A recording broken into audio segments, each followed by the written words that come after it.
नाज़रीन, programme special talk में मां आहियां जो मेज़बान शकील सुमरो।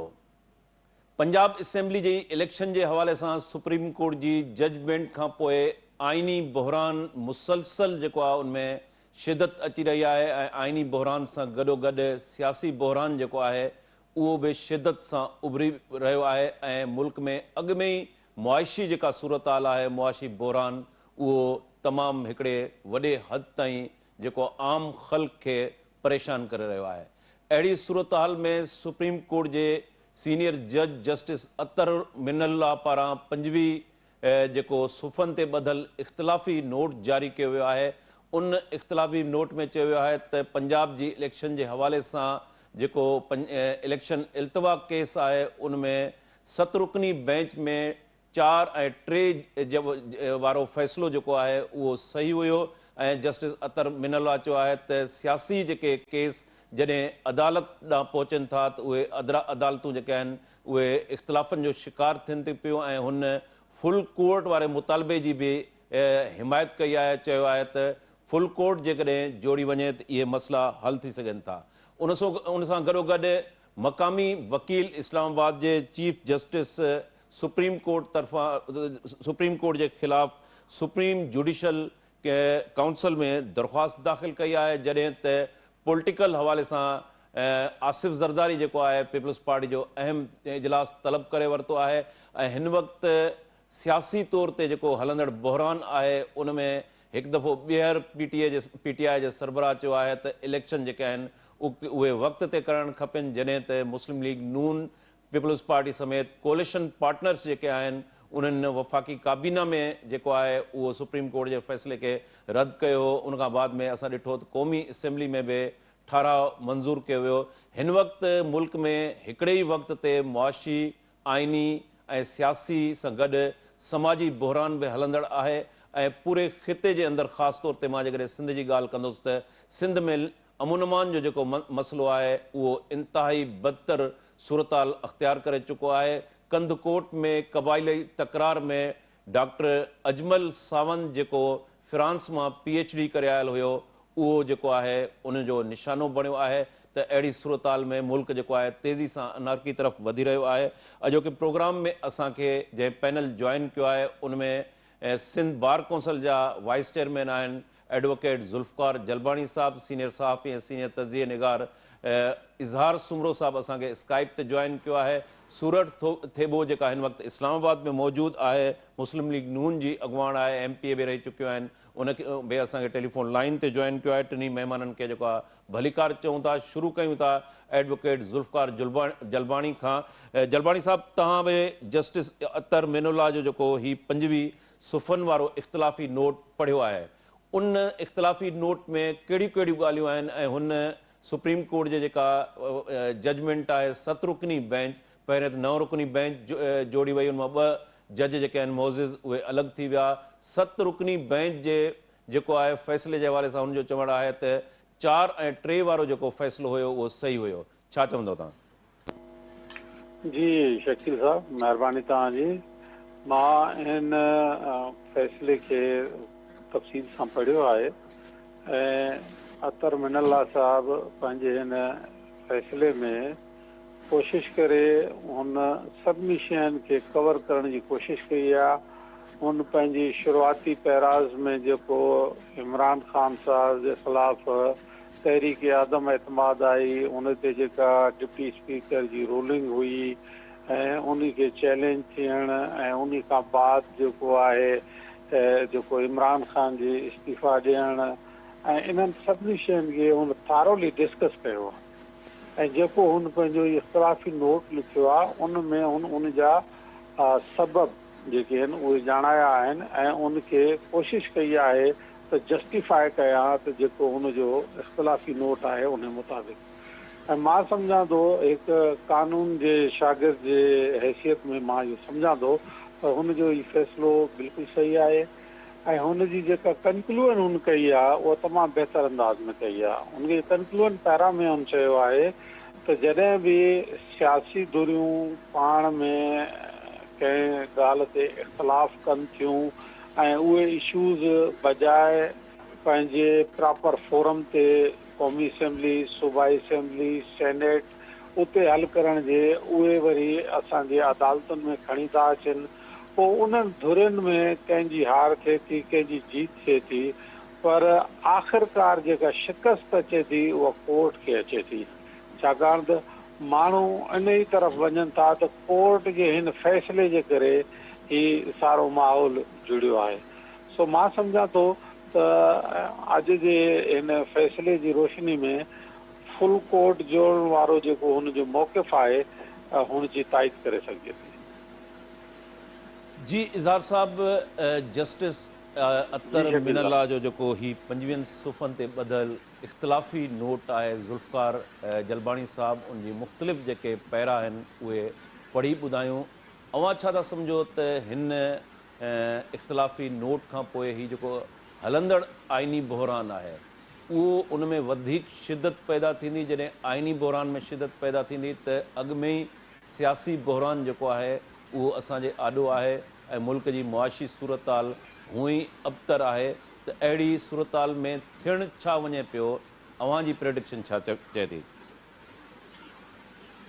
ॾिसो, हींअर ताईं असांजे सियासी वायुमंडल में कारकर्दगी जे हवाले सां जेकॾहिं सवाल उथंदा आहिनि या क़ानूनी ज़ाब्तनि ऐं उसूलनि ते अमल करण या उनजी भञकिड़ी करण जे हवाले सां सवाल उथंदा आहिनि त उहे घणे भाङे सियासतदाननि ते उथंदा आहिनि, उन खां पोइ ब्यूरोक्रेट्स ते उथंदा आहिनि, ऐं उन खां पोइ कंहिं हद ताईं उन्हनि फ़ौजी जर्नलनि ते उथंदा आहिनि जेके जमहूरियत ते राताओ हणी ऐं इक़्तिदार ते कब्ज़ो कंदा आहिनि। इन दौरान इन्हनि समूरनि मामलनि यानी कि सियासी, ब्यूरोक्रेटिक, इंतज़ामी, हुकूमती या इवन जमहूरी ऐं गैर जमहूरी, इन्हनि मामलनि खे अदालतुनि में खयो वेंदो आहे ऐं पोइ उन्हनि जा आख़िरी फ़ैसिला, हतमी फ़ैसिला, डिसाइसिव फ़ैसिला अदालतूं कंदियूं आहिनि। हिन भेरे थियो ईअं आहे जो हिकु पासे इमरान ख़ान त हिकिड़ी मश्किरी शुरू करे छॾी आहे जो जेको मसइलो आहे उहो अदालत में दरख़्वास्त आहे। इमरान ख़ान चवंदो रहियो आहे न, हींअर चवे थो त मूं ते 140 केस आहिनि। इमरान ख़ान खां इहो पुछो त तव्हां अदालतुनि में केतिरा सियासी मामला दाख़िल कया आहिनि, केतिरियूं दरख़्वास्तूं दाख़िल कयूं आहिनि, अदालतुनि खे तव्हां केतिरो गैर ज़रूरी तौर ते ओवरबर्डन कयो आहे। हिकिड़ो पहलू इन सॼी सूरत हाल जो इहो आहे। अतर मिनल्ला साहब इन ॾांहुं इशारो कयो आहे। उनजो चवणु आहे त सियासतदान ॼाणनि, उन्हनि जो कमु ॼाणे। अवी यानी कि मोज़िज़ जज साहिबान ऐं अदालत सॻोरियूं उहे इन मामले में न पओ, छाकाणि त सियासत ऐं सियासतदाननि जे मामले खे खणण खां पोइ ज़ाहिरी तौर ते त हिकिड़ी पार्टी खटे वेंदी, ॿी हाराए वेंदी। जीअं हिन भेरे थियो आहे त PTI जशन पई मल्हाए ऐं नवाज़ लीग एहतजाज पई करे, पर हुन चयो, ॾाढी ख़ूबसूरत ॻाल्हि कई आहे हुन, चयो त अल्टीमेट लूज़र्स त असां आहियूं, असुल नुक़सान त अदालतुनि जो थिए थो। हाणे तव्हां ॾिसो न, 2 ॾींहंनि जी क़ौमी असेंबली जी कार्रवाई खे तव्हां मुंहिंजी इन ॻाल्हि सां रुॻो साम्हूं रखी करे भेट करे पोइ सम्झो त तव्हां सम्झी वेंदो त कहिड़ी रीति अदालतुनि ऐं उन्हनि जे फ़ैसिलनि ते गुफ़्तगू थी रही आहे, जंहिंमें का फ़ज़ीलत वारी गुफ़्तगू बि थिए थी ऐं कुझु नामुनासिब गुफ़्तगू बि थिए थी, जेके न थियणु खपनि। छाकाणि त इंसाफ़ जा इदारा माण्हूअ जूं, समाज जूं, क़ौमुनि जूं आख़िरी उम्मीदूं हूंदा आहिनि, ऐं जेकॾहिं उहे कंहिं हिकिड़े पासे थी बीहरनि, धुर थी वञनि या हिकिड़ी धुर खे स्पेस ॾियनि, हिकिड़ी धुर जी ॻाल्हि ॿुधनि, ॿिए जी न ॿुधनि, हिकिड़नि खे फैसिलिटेट कनि, ॿियनि खे न कनि, त पोइ माण्हू वञे त काॾे वञे? समाज जे लाइ हीउ हिकिड़ो वॾो सुवाल आहे। हीअ रुॻो ॻाल्हि नवाज़ लीग, PTI, पीपुल्स पार्टी जी न आहे, हीअ जनरल सेंस में पूरे माशरे जी ॻाल्हि आहे। ऐं अतर मिनल्ला साहब हिकिड़ो फज़ीलत भरियो जज आहे, हिकिड़ो सेंसिबल माण्हू आहे जंहिं जजनि जी बहाली वारी तहरीक में तमामु अहम किरदारु अदा कयो। उनखे अंदाज़ो आहे त हीउ जेको अदालतुनि खे ख़ुदि आज़ादी मिली आहे, इन जे पोयां बि हिकिड़ी जदोजहद आहे, कुर्बानियूं आहिनि, जानियुनि जूं कुर्बानियूं आहिनि। तव्हांखे यादि हूंदो त कहिड़ी रीति जजनि जी बहाली वारी तहरीक में दहशतगर्दी जा हमला थिया, धमाका थिया, जानी नुक़सान बि थियो। हाणे इन पस मंज़र में ही जेका अॼोकी सॼी ॻाल्हि आहे, इन जा बुनियादी नुक़्ता 3-4 आहिनि। हिकिड़ो, ऐं उहे टई चारई नुक़्ता अनफॉर्चुनेटली न PTI, न मुस्लिम लीग, न पीपुल्स पार्टी पर ख़ुदि उन 3 रुकनी बेंच जे आॾो सवाल या निशान बीहारनि था जंहिं बेंच फ़ैसिलो ॾिनो आहे त पंजाब में मई में इलेक्शन करायो। उन में हिकिड़ो वॾो नुक़्तो इहो ई आहे त हू चवनि था, अतर मिनल्ला साहब चयो त मूं हुन बेंच खां धार थियण जो फ़ैसिलो कयो, न अहिड़ी का ॻाल्हि कई हुई। माना ॿियनि लफ़्ज़नि में उन्हनि जो वोट बि ॻणियो वेंदो। हाणे जॾहिं वोट ॻणियूं था त हीअ त 4-3 वारो जेको नुक़्तो आहे उहो दुरुस्त साबित थो थिए, नंबर 1। नंबर 2, जेको बाक़ी बेंच ऐं कारकर्दगी ऐं मजमूई अदलिया सुप्रीम कोर्ट जी कारकर्दगी जे हवाले सां ख़ुदि उन्हनि जे पंहिंजे जज सवाल उथारिया आहिनि। इहो हिकिड़ो ॿियो अहम नुक़्तो आहे। नंबर 3, फुल बेंच जे हवाले सां जेको मुतालबो हुकूमती धुरियूं PDM वारा ॿियो सभु कंदा रहिया आहिनि, उहो मुतालबो ख़ुदि अदालत जे अंदरां आयो आहे, त इन खां बहितर को सल्यूशन न हो। नंबर 4, हाई कोर्ट में हलंदड़ केसनि खे सुप्रीम कोर्ट में खणी अचणु ऐं उन्हनि ते फ़ैसिला ॾियणु, उन जे आॾो बि हिकिड़ो कानूनी सवाल उथारियो वियो आहे त तव्हां जेकॾहिं लोअर कोर्ट्स खे बाईपास कंदो त पोइ उन सां उहे जेके दरख़्वास्तूं ॾींदड़ आहिनि उन्हनि जा हक़, उन्हनि जा आइनी ऐं कानूनी हक़ मुतासिर थींदा। इन पस मंज़र में आउं ॾिसां पियो त शकील साहब हीउ मामिलो घटिजंदो न वधंदो, हीअ ॻाल्हि अॻियां वेंदी ऐं पोइ अॻियां जॾहिं वेंदी त 2 ॻाल्हियूं थींदियूं। हिकिड़ी ॻाल्हि त ज़रूरु थींदी त इन मां पोइ किथे न किथे के न के खटंदा ऐं हाराईंदा वारी सूरताल त थींदी बराबरि। के अॻियां वधंदा, प्रिवेल कंदा, के पोइ हिते हटी वेंदा या शिकस्त खाई वेंदा, ॿियनि लफ़्ज़नि में। पर हिन में जेको ॿियो मामिलो थींदो उहो उन ते अफ़सोस आहे त को बि माण्हू सोचे नथो, को बि समझदार माण्हू।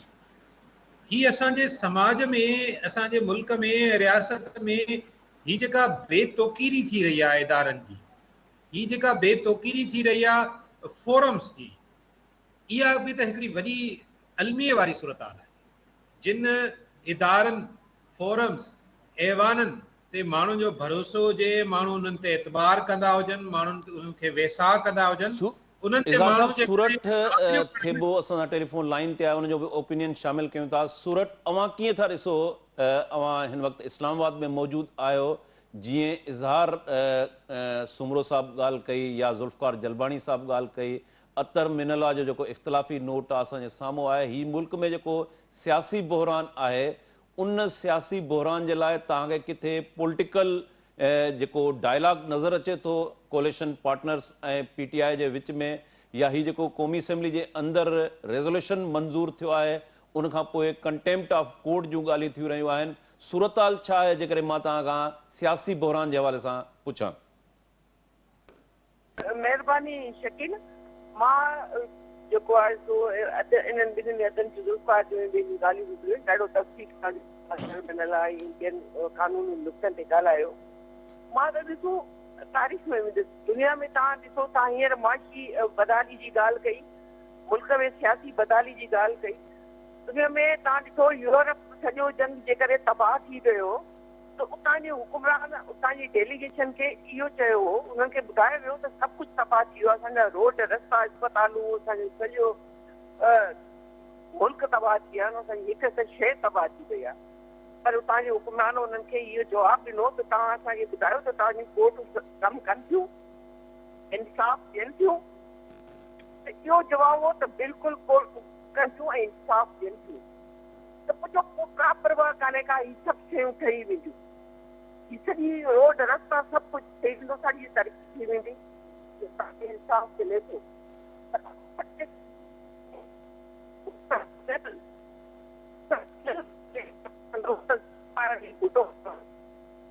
मोहम्मद नवाज शरीफ तव्हां मुसलसल ॾिसो त हुन में कोर्ट जेको नाइंसाफ़ी कई आहे, जेको ज़ुल्म कयो आहे, उन मुल्क ते केॾा बुरा असर कया आहिनि। ऐं अॼु ताईं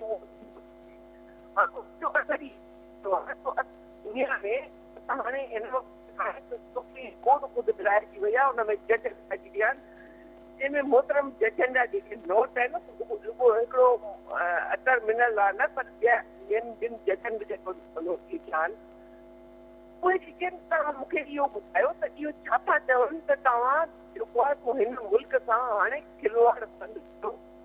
इहे असां सूरत खां कोशिशि कयूं था ॿीहर सूरत खे टेलीफोन लाइन ते वठिजे ऐं उनजे जेको कम्युनिकेशन आहे उनमें एरर अची रहियो हो। ज़ुल्फ़कार जलबाणी साहब, इस्लामाबाद जे मक़ामी वकील जेका आहे उहा चीफ जस्टिस सुप्रीम कोर्ट जे बरतरफ़ी जे लाइ जुडिशल काउंसिल में दरख़्वास्त दाख़िल कई आहे। उन जी कानूनी पोज़ीशन छा हूंदी? छा आम को वकील अहिड़ी दरख़्वास्त दाख़िल करे सघे थो, या सुप्रीम जुडिशल काउंसिल में जेका वफ़ाक़ी हुकूमत आहे उहो ई रुगो रेफरेंस दाख़िल करे सघे थी? ॾिसो, रेफरेंस आवाज़ अचे पई शकील साहब? जी जी जी हेलो जी जी, आवाज़ अचे थो, तव्हां कंटिन्यू कयो। जी जी, मूं चयो जेतिरे ताईं सुप्रीम जुडिशल काउंसिल में रेफरेंस मोकिलण जो तालुक़ु आहे, उहो त बिल्कुलु वफ़ाक़ी हुकूमत खे इहो अख़्तियार आहे त उहा उनखे रेफरेंस जी शिकिल में मोकिले सघे थी।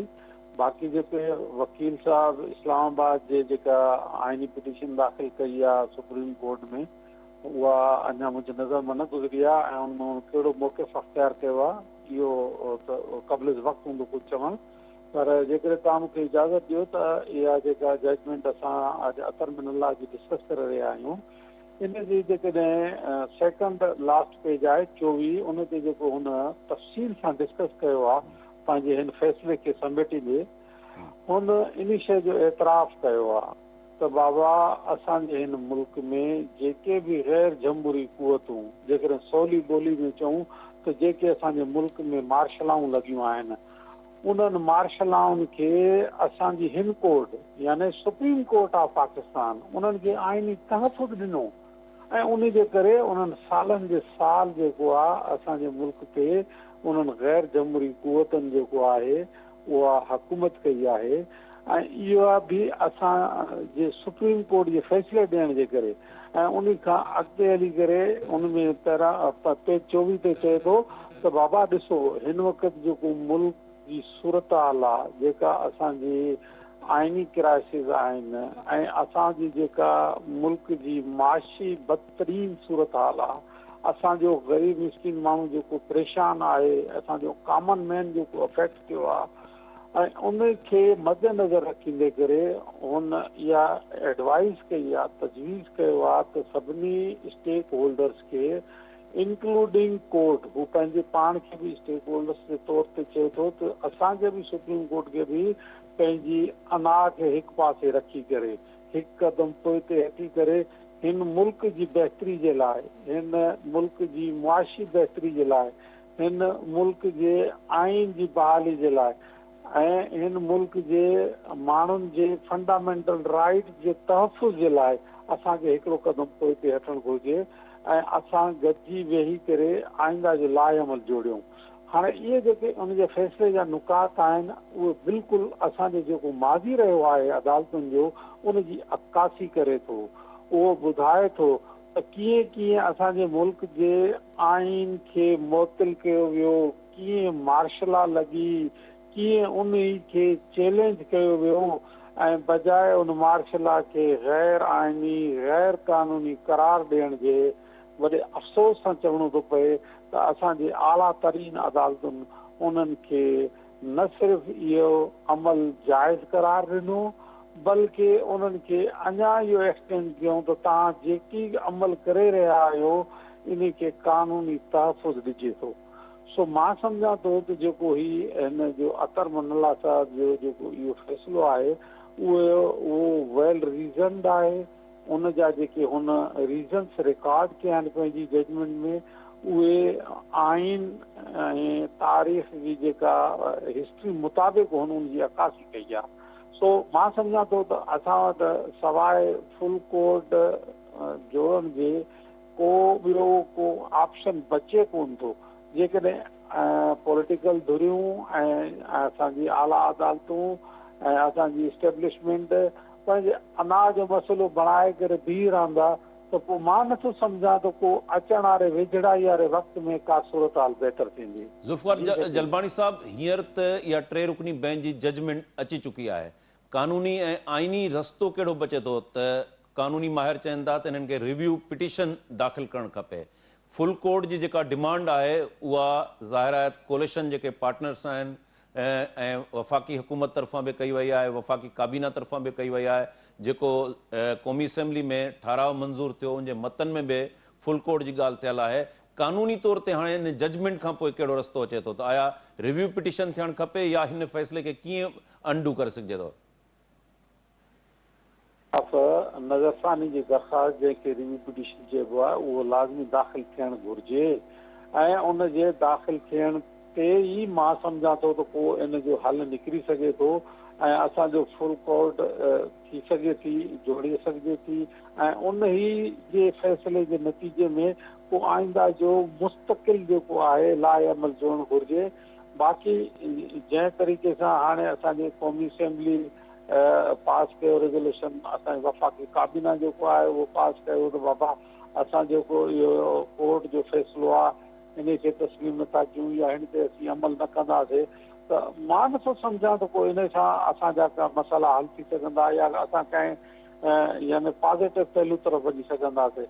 हा, तव्हां उनखे नज़रसानी जी दरख़्वास्त में खणी अचो, पोइ जेके उनजी सपोर्ट में तव्हांजा दलाइल आहिनि उहो पंहिंजी लीगल टीम खे वठी करे उहो ज़रूरु तव्हां पंहिंजा सुप्रीम कोर्ट जे आॾो रखो ऐं थी सघे थो त इहे इन नज़रसानी जी दरख़्वास्त में हीअ आइनी बहरान मां जंहिं मां मुल्क गुज़री वियो आहे इहो ख़तमु थी सघे। यानी हीअ जेका क़ौमी असेंबली जो रेज़ोल्यूशन मंज़ूर थियो आहे, जलबाणी साहब, इन्हनि जी का क़ानूनी पोज़ीशन नथी जुड़े? जी जलबाणी साहब, क़ौमी असेंबली जो जेको हीअ रेज़ोल्यूशन आहे, तव्हां सम्झो था इन्हनि जी का क़ानूनी पोज़ीशन नथी जुड़े? न थिए न, उहा ॾिसो रेज़ोल्यूशन में त उन्हनि जी असेंबली जी ख़्वाहिशात थी सघनि थियूं, पॉलिटिकल पार्टीज़ जी ख़्वाहिशात थी सघनि थियूं, पर जेतिरे ताईं उहो उनखे उहा कानून जी शिकिल त नथो ॾेई सघिजे न। उहा ठीकु आहे, उहा पंहिंजो उन्हनि जो हिकिड़ो मौक़िफ़ आहे, उन्हनि पंहिंजे मौक़िफ़ जी ताईद में उन्हनि पंहिंजो हिकिड़ो असेंबली रेज़ोल्यूशन पास कयो आहे, वफ़ाक़ी काबीना उनखे इंडोस कयो आहे, पर मां नथो सम्झां त उन सां को कानून इहो ठही वेंदो या उन कानून में का तब्दीली ईंदी। मां इहो सम्झां थो त इहे सभई शयूं जेके रेज़ोल्यूशन ऐं जेको उन्हनि जो मौक़िफ़ आहे इहो जेकॾहिं नज़रसानी जी दरख़्वास्त में खणी वेंदा त शायदि उनमें का पहिरें ॾिनल फ़ैसिले में तब्दीली अची वञे। महिरबानी एडवोकेट ज़ुल्फ़कार जलबाणी साहब। नाज़रीन, हिते हिकिड़ो नंढो कमर्शियल ब्रेक जो वक़्तु थी वियो आहे। ब्रेक खां वापसी ते प्रोग्राम खे कंटिन्यू कयो।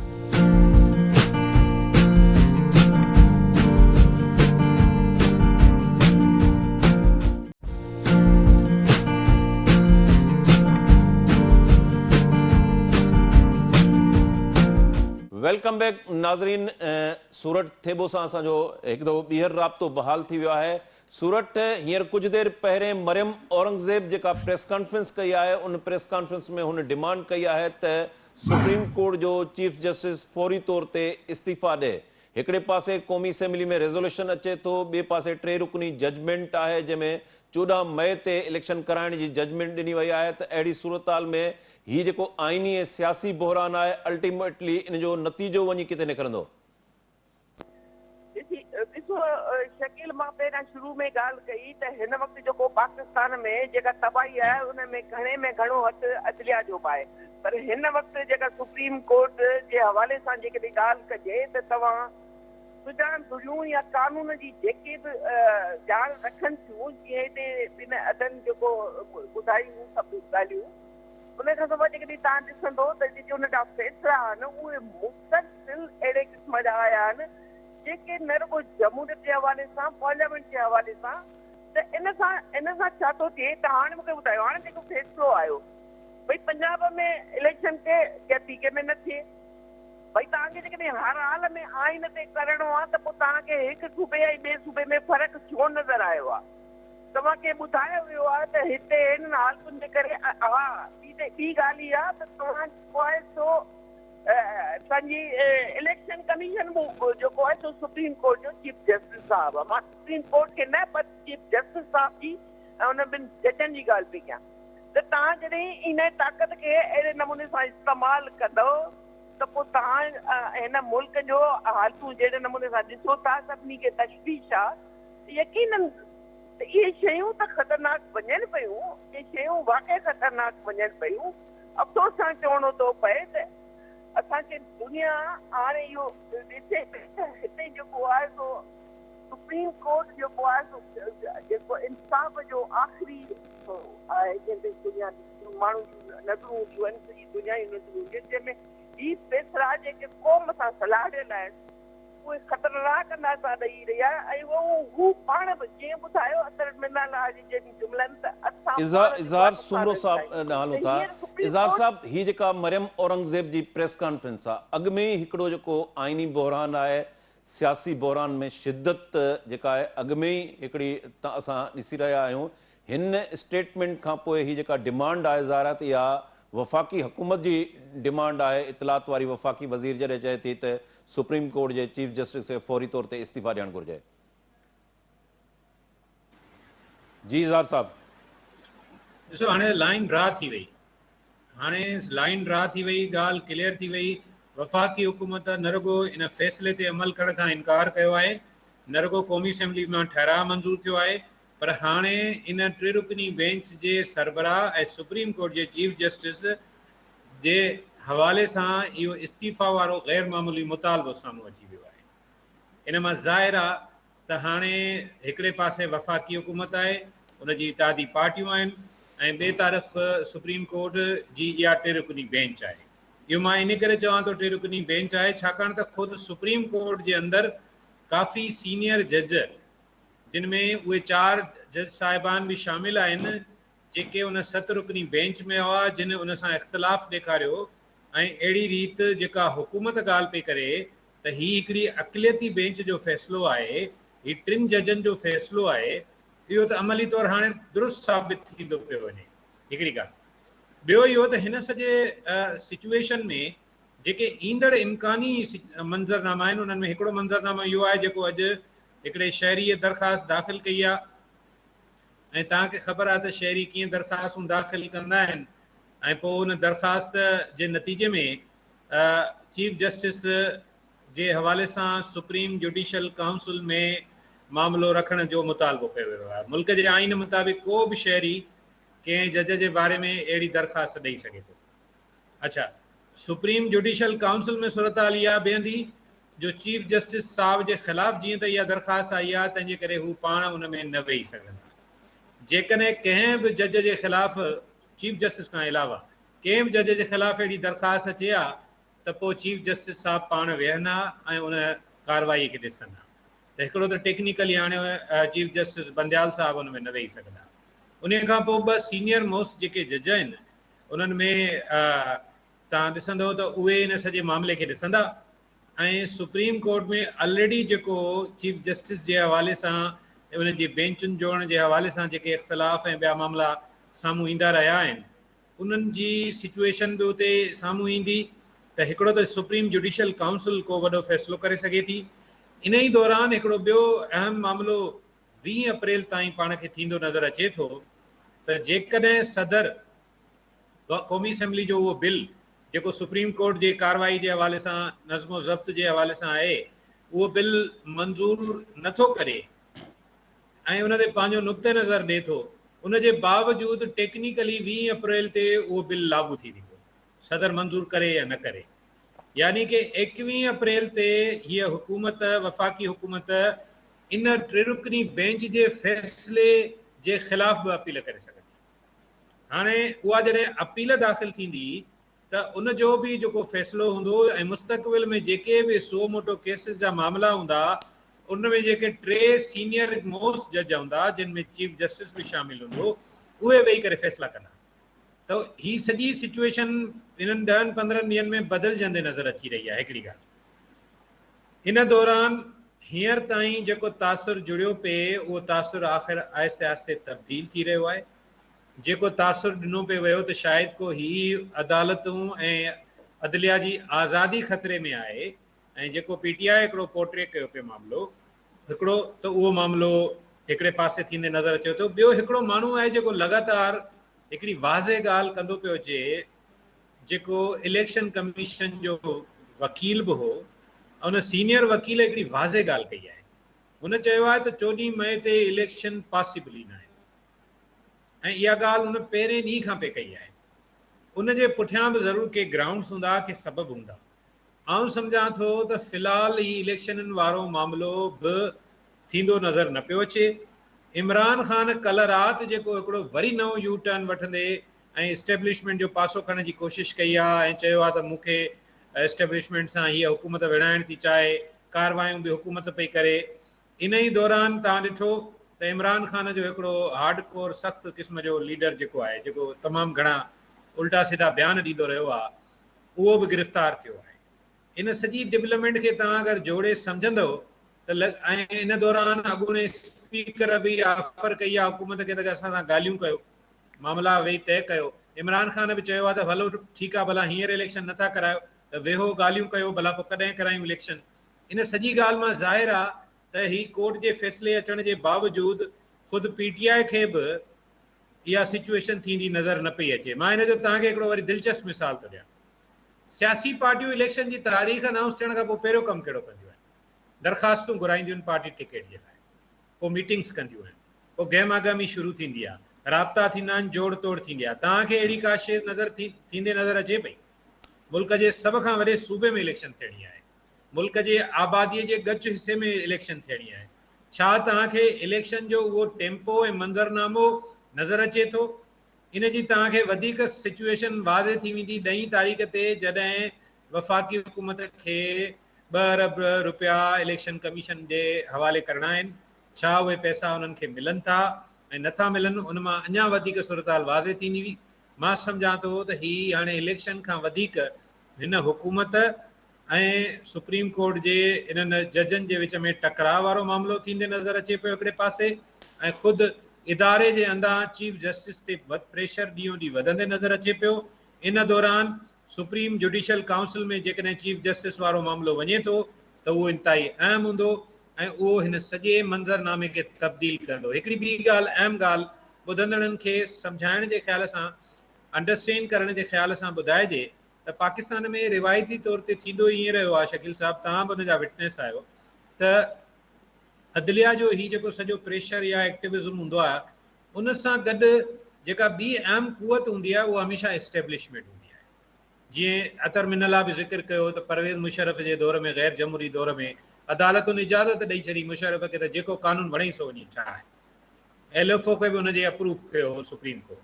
ठीकु आहे, त हीअ सूरताल पहिरियों थी आहे जो मुल्क जी इस्टेब्लिशमेंट हुकूमत हिकिड़े पासे आहे ऐं अदलिया में बि सॼी अदलिया न, उन जे अंदरि बि हिकिड़ा जज हिकिड़े पासे आहिनि, ॿिया जज ॿिए पासे आहिनि। बिल्कुलु डिवीजन वारी सूरताल आहे। सूरत खां लास्ट सवाल ऐं पोइ असां प्रोग्राम वाइंड अप तरफ़ वञूं था पिया। सूरत, अव्हांखे किथे को हिन पोज़ीशन ते जॾहिं मुल्क में मुआशी अबतरी वारी सूरताल आहे, तमामु वॾो क्राइसिस आहे, IMF सां बि मामला सेटल न थी सघिया आहिनि, आइनी बहरान जी शिदत अव्हांजे आॾो आहे, पॉलिटिकल बहरान बि हिकिड़े जाइ ते मौजूदु आहे, ऐं समाजी बहरान बि असां चऊं त उनजी बि सूरताल में तमामु घणी असांखे शिदत नज़र अची रही आहे। किथे तव्हांखे का पॉलिटिकल डायलॉग जी का सूरत नज़र अचे थी त इस्लामाबाद में मौजूदु आहियो तव्हां? ॾिसो, पॉलिटिकल डायलॉग जेको आहे सो हूअं त इंतिहाई ज़रूरी हूंदो आहे। हर हंधि डायलॉग सां ई जेको आहे सो सभु शयूं थींदियूं आहिनि, पर ॻाल्हि हीअ आहे त हिकिड़ो डायलॉग जे बि तव्हां पॉलिटिकल कयो ऐं अवाम जे मुफ़ादनि जे हिसाब सां कयो त ठीकु आहे, पर तव्हां फरमाइश करे कयो त तव्हां मुंहिंजे शैतान ॻाल्हायो थी नथो सघे त हुनखे ख़बर ई कान्हे त अवामी मसइला, सियासी मसइला कहिड़े नमूने सां हल करणु खपनि। हू सम्झे थो त मां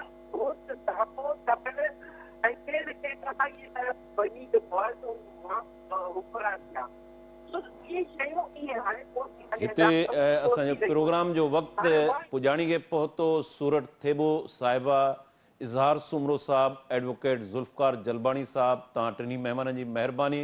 नाज़रीन, ईंदड़ प्रोग्राम ताईं पंहिंजे मेज़बान शकील सुमरो खे इजाज़त ॾींदा। अल्लाह वाहे।